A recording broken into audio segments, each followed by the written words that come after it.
परमेश्वर के अजीजों, कहीं ऐसा ना हो कि शैतान जीत जाए। हमारे चौकस ना रहने की वजह से शैतान हमें परमेश्वर से दूर कर सकता है।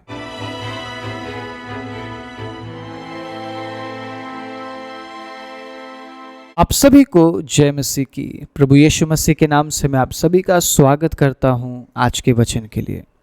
परमेश्वर के प्रिय लोगों, आपके जीवन में दो प्रकार के काम हो सकते हैं या हो रहा होगा। सबसे पहला परमेश्वर का काम। परमेश्वर का काम कैसे हम समझ सकते हैं कि प्रभु हमारे जीवन में काम कर रहा है, परमेश्वर के वचन में लिखा है, उस बारे में मैं बात करूंगा।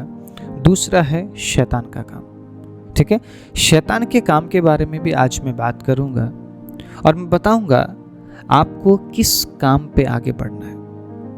आपको समझते हुए उस काम में आपको आगे बढ़ना पड़ेगा। अगर आप समझ पा रहे हैं कि परमेश्वर आपके जीवन में काम कर रहे हैं तो उसमें आपको आगे बढ़ना है। अगर आप समझ पा रहे हैं कि शैतान आपके जीवन में काम कर रहा है तो बचना है, क्योंकि शैतान हमेशा आपको नाश करने के बारे में सोचता है, सोचता था और आगे भी वो सोचता रहेगा। लेकिन परमेश्वर आपको जीवन देना चाहते हैं। परमेश्वर आपको जिंदा रखना चाहते हैं। परमेश्वर अपनी महिमा आपके जीवन से लेना चाहते हैं। इसीलिए हमें बहुत ही चौकस रहना पड़ेगा, कहीं ऐसा ना हो कि शैतान जीत जाए। परमेश्वर के अजीजों, कहीं ऐसा ना हो कि शैतान जीत जाए। हमारे चौकस ना रहने की वजह से शैतान हमें परमेश्वर से दूर कर सकता है।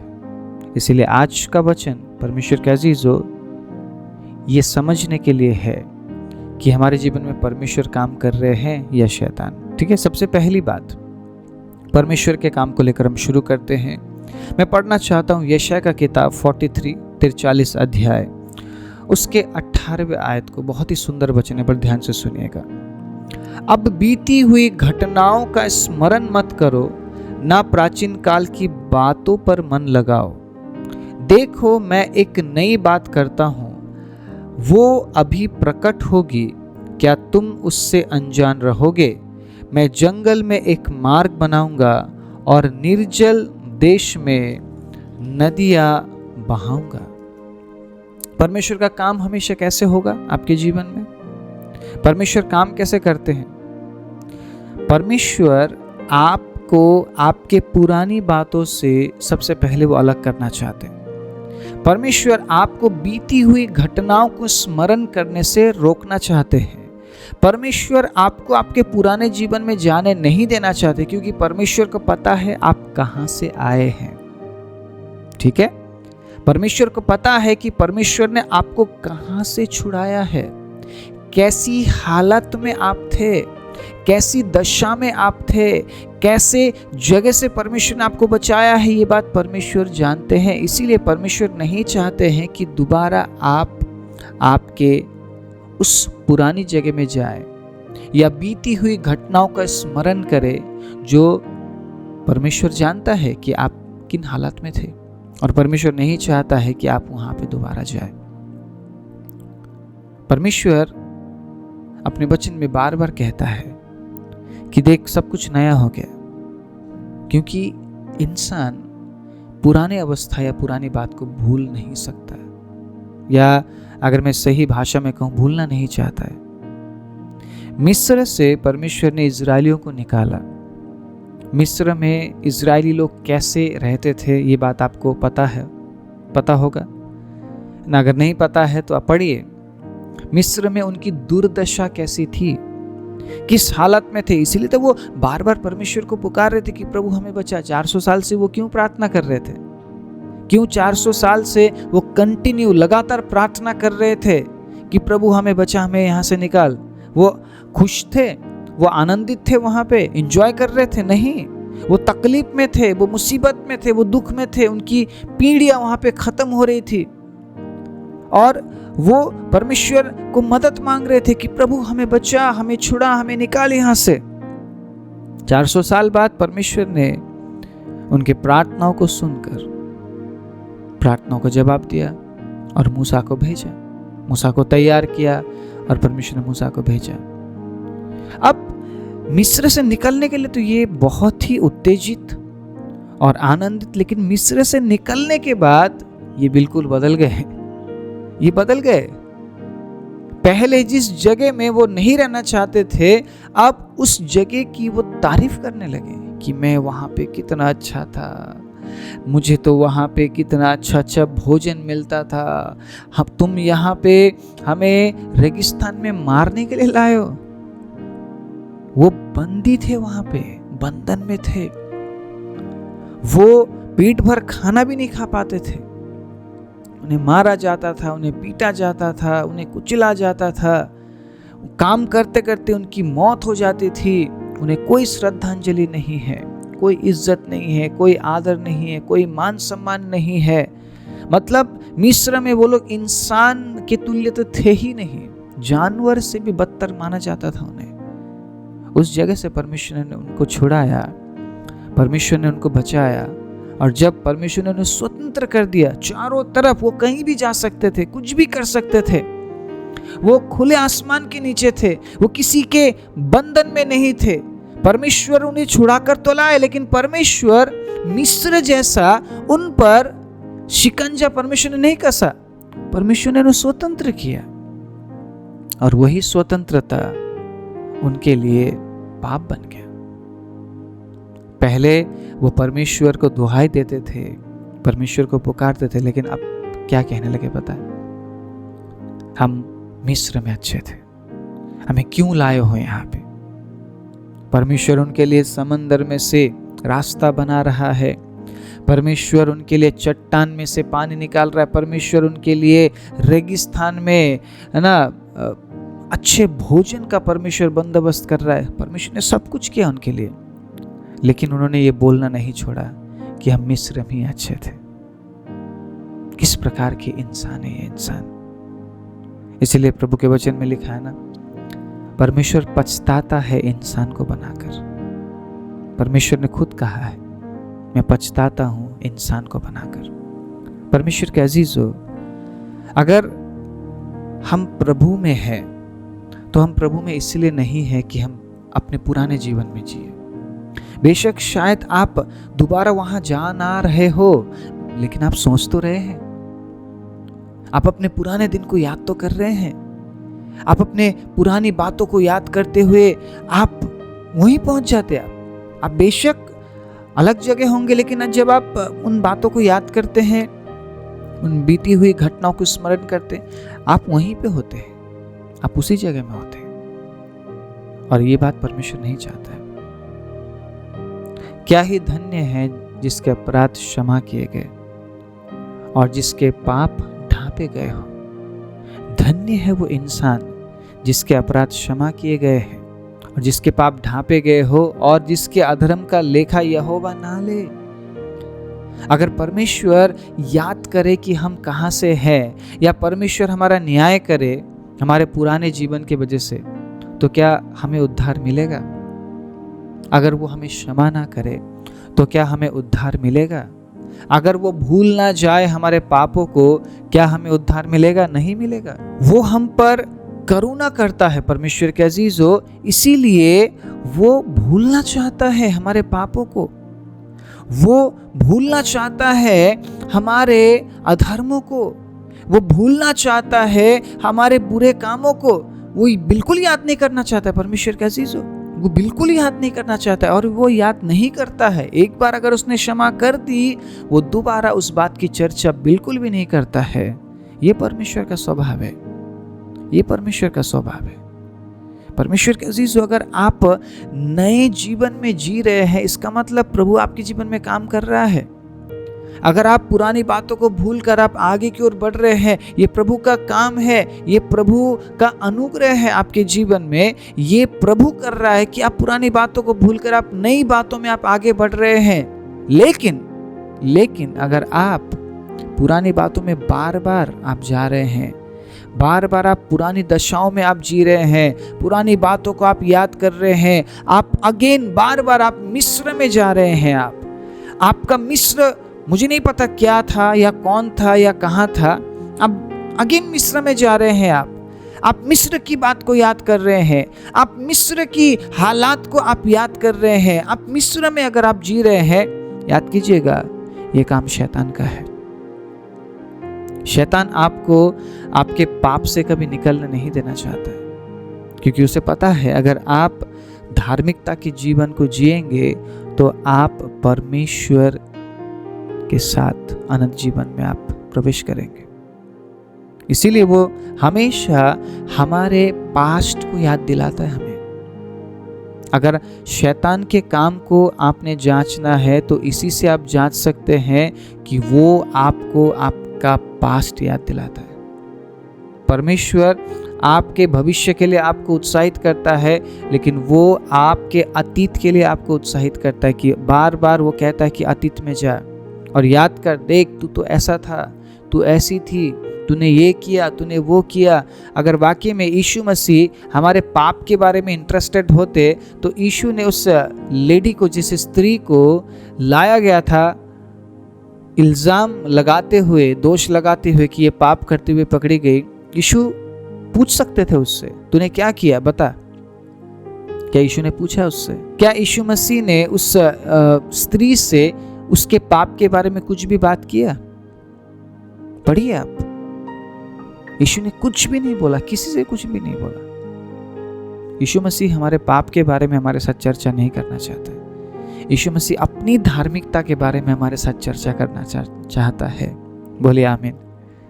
यीशु मसीह अपने पवित्रता के बारे में हमारे साथ चर्चा करना चाहता है। यीशु मसीह अपने पिता के बारे में हमारे साथ चर्चा करना चाहता है, अपने राज्य के बारे में हमारे साथ चर्चा करना चाहता है। हमारे पाप के बारे में वो हमारे साथ चर्चा नहीं करना चाहता है। इसीलिए उस स्त्री को यीशु ने क्या कहा? जा फिर से पाप मत करना। लेकिन अगर शैतान होता वहां पे, शैतान छोड़ता उस स्त्री को? ऐसे ही लोग अपने आप को नाश नहीं करते, क्योंकि शैतान उन्हें याद दिलाता है कि वो कुछ भी नहीं है, वो पापी है, वो तुच्छ है, तूने पाप किया है, तू तो वहीं पे अच्छा था, क्या कर रहा है तू इस जीवन में, देख वहाँ पे कितना एंजॉय करता था, तू कितना एंजॉय करती थी, उस समय में दोबारा जा, वही काम कर, क्योंकि उसमें बहुत मज़ा है, उसमें आनंद है। देख प्रभु के साथ तो तुझे कुछ नहीं मिल रहा, तुझे दुख उठाना पड़ रहा है, तू वही जा, तू वही कर, तू उसी के लायक है। आपका अतीत आपको बार बार याद दिलाएगा। वो आपको बार बार कहेगा अपने पास्ट में जा, पास्ट में जी। लेकिन परमेश्वर क्या कह रहे हैं? अपने भविष्य के लिए आगे बढ़, प्रेजेंट में जी, मेरे साथ जी प्रेजेंट में। लेकिन शैतान कभी नहीं कहेगा कि प्रेजेंट में मेरे साथ जी, वो कहेगा पास्ट में जा और याद कर, तू तो पापी था, तू तो पापी थी, तूने तो पाप किया था, और दोबारा तू वही कर, वही कर, उसी जगह में जा। लेकिन परमेश्वर क्या कहेंगे? नहीं, निकल वहां से, निकल, दोबारा याद भी मत करना, दोबारा स्मरण भी मत करना, बीती हुई घटना को स्मरण मत करना। ये परमेश्वर का काम है। परमेश्वर नहीं चाहता है कि आप बीती हुई घटनाओं को स्मरण करें, लेकिन शैतान चाहता है कि आप बीती हुई घटनाओं को स्मरण करें। आपके पास्ट को वो बार बार आपके सामने लाके आपके प्रेजेंट को वो बिगाड़ना चाहता है, और वो नहीं चाहता है कि आपका प्रेजेंट परमेश्वर के साथ हो। और वो जानता है अगर आपका प्रेजेंट परमेश्वर के साथ नहीं है तो आपका फ्यूचर भी परमेश्वर के साथ नहीं होगा, आपका फ्यूचर परमेश्वर के साथ नहीं होगा। और परमेश्वर ये बात जानते हैं, अगर आप आपके पास्ट में जीवन ना बिताते हुए प्रेजेंट में अगर आप परमेश्वर के साथ जीते हैं तो आपका भविष्य परमेश्वर के अजीजों उज्जवल होगा। इसीलिए यिर्मयाह 29 उसके 11 में लिखा है, जो कल्पनाएं मैं तेरे विषय में करता हूं उन्हें मैं जानता हूं, वो हानि की नहीं वरन कुशल की है, और अंत में मैं तेरी इच्छा को मैं पूरा करूंगा। आमीन, प्रेज द लॉर्ड। आपकी इच्छा संसारिक ना हो, आपकी इच्छा आत्मिक हो। मूसा की इच्छा जैसी आपकी इच्छा हो जाए, दाऊद की इच्छा जैसी आपकी इच्छा बन जाए कि प्रभु मैं आपको देखना चाहता हूँ, प्रभु मैं आपके साथ रहना चाहता हूँ। I just wanna be where you are. I just wanna be where you are. आप जहाँ है प्रभु मैं आपके साथ वहाँ आना चाहता हूँ। आपकी इच्छा पतरस जैसी हो कि प्रभु मैं आपके साथ पानी पे चलना चाहता हूँ। पतरस हमेशा एक्साइटेड रहता था यीशु के साथ, प्रभु मैं आपके साथ मरूंगा, प्रभु मैं आपके साथ जीऊंगा, प्रभु मुझे आपसे अलग मत कीजिए, मुझे खुद से अलग मत कीजिए पिता। परमेश्वर का अजीजों, अगर आपकी इस प्रकार की इच्छा है, परमेश्वर का वचन कह रहा है कि वो आपकी इच्छा को पूरा करेगा, वो आपकी इच्छा को पूरा करेगा। लेकिन क्या आप वर्तमान में प्रभु के साथ जी रहे हैं या आप वर्तमान में अतीत में शैतान के साथ जी रहे हैं? आप ये हमें समझना बहुत जरूरी है। चौकस रहो, क्यों बोला गया है चौकस रहो? चौकस रहने का मतलब क्या है कि हमारे जीवन में जो हो रही है बात, उसको हम समझे, क्या हो रहा है मेरे साथ, क्या वाकई में मैं नए जीवन में मैं आगे बढ़ रहा या बढ़ रही हूँ, या मैं पुराने जीवन में बार बार मैं जा रहा या जा रही हूँ। मैं पुराने जीवन में तो जी नहीं रही हूँ। बहुत से लोग कहते हैं कि मैं निकल ही नहीं पाती हूँ, मैं निकल ही नहीं पाता हूँ, मेरे पुराने बातों से, मैं पुरानी यादों से मैं निकल नहीं पा रही हूँ, निकल नहीं पा रहा हूँ। इसका मतलब आप परमेश्वर के साथ नहीं जी रहे हैं, आपने नया जीवन प्राप्त नहीं किया है, आप आज भी पुराने जीवन में हैं। क्योंकि परमेश्वर ने अपने वचन से आपसे कहा है कि पुरानी बातों पे स्मरण मत कर, उन घटनाओं पे स्मरण मत कर, पुराने जीवन में मत जा। देख, मैं सब कुछ नया कर रहा हूँ। और उसी नए बात को पौलुस ने दर्शाया है कुरिन्थियों की किताब में। पुरानी बातें बीत चुकी, देखो सब कुछ नया हो गया है। 2 कुरिन्थी 5:17 में सब कुछ नया हो गया है। तो नए बन जाओ। ये नयापन क्या है? ताकि आप नए चाल में आगे बढ़े, इसीलिए नयापन है।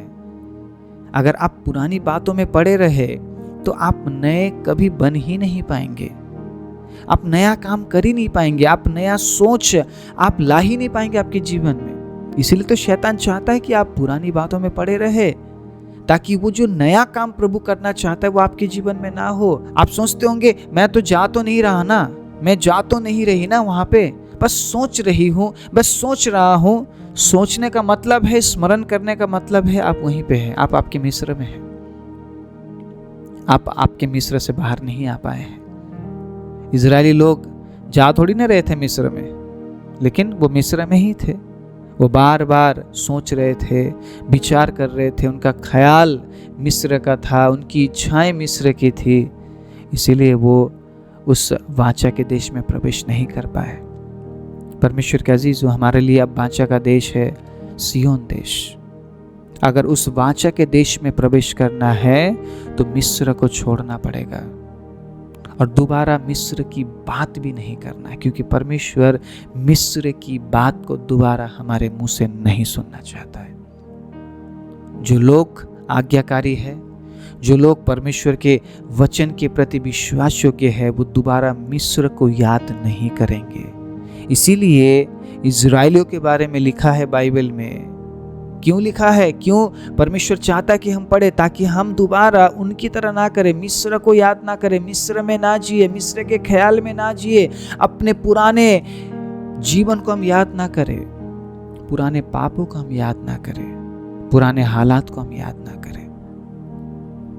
आप अगर समझ रहे हैं आज के वचन को, परमेश्वर का अजीजों, परमेश्वर और शैतान के काम के बीच में अगर आप अंतर समझ पा रहे हैं, तो आज के बाद आप परमेश्वर के साथ प्रभु के काम के अनुसार आगे बढ़ेंगे, बीती हुई घटनाओं को स्मरण ना करते हुए, बल्कि आने वाली बातों पर मन लगाते हुए जो परमेश्वर आपके जीवन में करने जा रहे हैं, वर्तमान में उसके साथ जी लीजिए, भविष्य उसके हाथ में समर्पण कीजिए। क्योंकि परमेश्वर आपके लिए प्लान बनाते हैं, योजना बनाते हैं, और वो योजना आपके हानि के लिए नहीं वरन कुशल के लिए है। वो आपको जरूर आशीष देंगे। आइए अपनी आंखों को बंद करें। राजाओं के राजा, प्रभुओं के प्रभु, सर्वशक्तिमान जी, विद्यालु परमेश्वर, मैं धन्यवाद देता हूँ एक और दिन के लिए प्रभु। आपने हम में से हर एक को जिंदा रखा, हमारी सुधि ली प्रभु, और विशेष रूप से आपके वचन से पिता आपने हमसे बात किया प्रभु। जो वचन आज हमने पढ़ा है, जो वचन आज हमने सुना है प्रभु, आप हमारी सहायता कीजिए ताकि इस वचन के अनुसार प्रभु, आपके कार्यों के अनुसार प्रभु हम आगे बढ़ सके। आपका कार्य है, आप हर दिन हमारे जीवन में नया काम करते हैं। उस नए काम को लेकर, नई सोच को लेकर, नए ख्यालों को लेकर, नए चाल चलन में प्रभु, नए जीवन में हम आगे बढ़ने के लिए और शैतान के हर एक षड्यंत्र के प्रति प्रभु सचेत रहकर प्रभु शैतान का सामना करने के लिए, उसके कामों का प्रभु सामना करने के लिए प्रभु आप हमारी सहायता और मदद कीजिए, क्योंकि आपके वचन में लिखा है प्रभु के अधीन हो जाओ, शैतान का सामना करो तो वो भाग जाएगा। हाँ प्रभु, हम आपके अधीन होकर हम शैतान का सामना करते हैं और आज के बाद प्रभु हम दोबारा कभी मिस्र में नहीं जाएंगे, मिस्र की बातों को याद नहीं करेंगे, अपने पुराने जीवन को भी याद नहीं करेंगे, बल्कि नए जीवन में प्रभु यीशु के साथ हम आगे बढ़ते जाएंगे। एक बार फिर से प्रभु मैं वचन सुनने वाले सभी पर पिता आपके आशीष, आपके खुदाबंद चंगाई, आपके सुरक्षा की घोषणा करते हुए प्रार्थना प्रभु यीशु मसीह के नाम से मांगता हूँ, आमीन।